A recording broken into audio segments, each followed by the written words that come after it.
Welcome to Markets Now. I'm Michelle Rook along with Dave Chatterton with Strategic Farm Marketing. Well, we had a mixed day in hogs and grains, lower in the cattle market. And Dave, I want to start off talking about the grains with corn higher, soybeans lower. Did we just see some spread unwinding, or did that corn soybean ratio just get too wide, or what?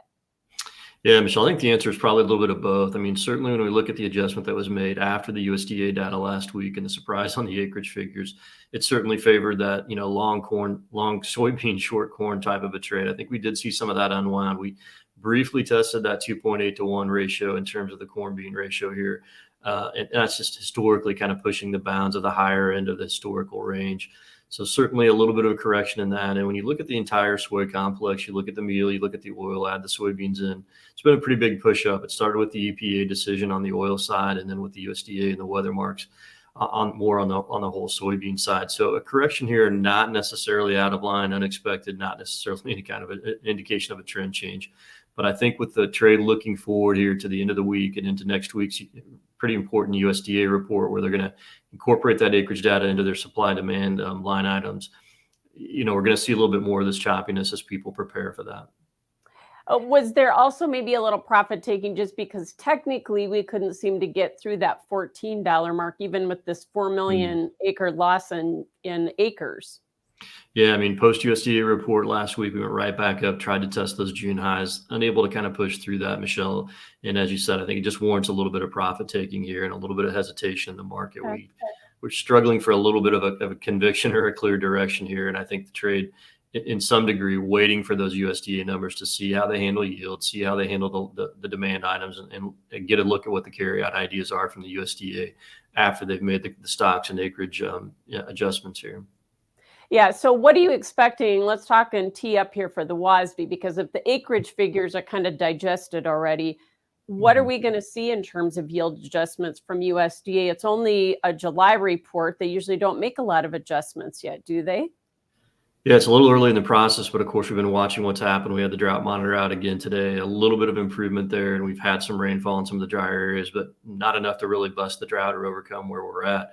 The trade expectations are talking a corn yield that's a 175 plus or minus national yield, and that's a pretty aggressive cut from the USDA at a 181.5 currently, or as of last month.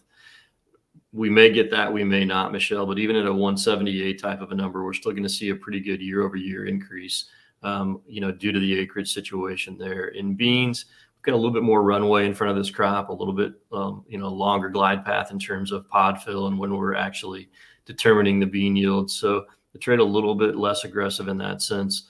And USDA, we could rotate down a little bit, but I think the trade is expecting very few changes in the beans in terms of yield, simply because the USDA, after making the acreage adjustment, leaves carry out for new crop in a situation that's almost untenably tight, has very little room for error in terms of seeing that yield come down. The demand line items will also be debated here, but the eyes will, the bigger eyes, I think, will be on how the USDA handles the yield projections. Yeah, we're not going to go down to pipeline supplies, though, here in the soybeans right away. I mean, USDA just historically doesn't do that, do they? Correct. Yeah, correct. And so, it's a case of, like I said, I don't think the yield number changes a bunch in the beans here. Certainly there's room to talk about exports and crush and what happens there and what the USDA shows for a carry out. But no, I mean, the USDA is not expected to get us to pipeline at this particular point.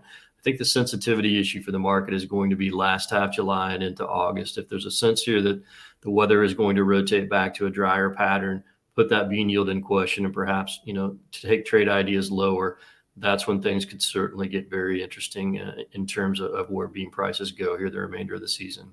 Yeah, definitely. Okay, so the wheat market had a big technical correction yesterday. I know there's been a few weather concerns, but, we kind of backed off today. Where does the market go from here? Yeah, it's a good question. Wheat feels like a follower here, Michelle. It's been independently a little bit strong. And we talked earlier in the week about Russian yields, being a little bit less than ideal. We know the situation with the hard red wheat here and the spring wheat conditions. So certainly there's, we're trying to get some smoke into that wood pile, but it's been tough to come here. And, I don't think wheat has a lot of sizzle to it here at the moment. Very much kind of a second chair here to what's going on in the row crops. You bet.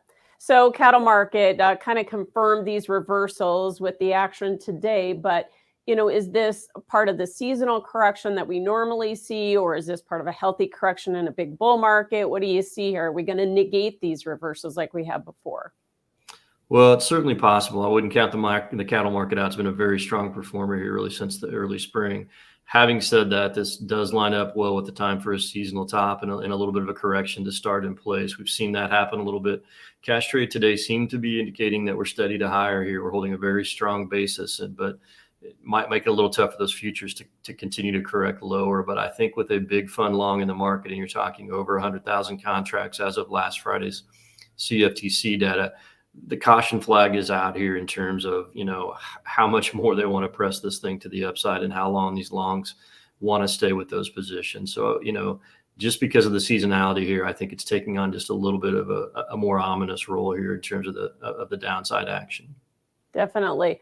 We have had quite the run in the hog market. Nearby contracts got above the $100 mark, made new highs for the move today, and then we kind of fell back. So again, was that just some profit taking here? And is it just a little bit of a healthy correction there as well? Yeah, I mean, when you look at hogs in general, last 6 weeks, big move up. I mean, you're talking 35% here, and Yeah. been an overperformer. So definitely due for a little bit of a setback. But the fund positions there are much more neutral, or showing a very small net long position by the large spec funds.